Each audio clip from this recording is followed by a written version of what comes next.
Deputy Chief Minister in charge Home Preston Tinsong has said that the state government is ready to hold the second round of formal talks with the proscribed Hinyotrep National Liberation Council.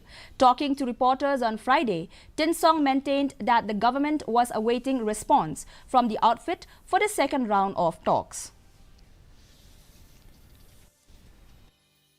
They need to respond it, and the first formal talk has already happened where all the issues has been discussed.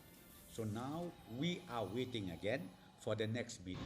Government is dedicated, both central and state government. So now the ball is with the HNLC court.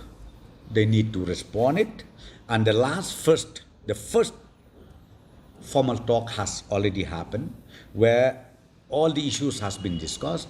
So now we are waiting again for the next meeting. From the government side, we are ready, but we leave it ultimately to the decision to be taken by the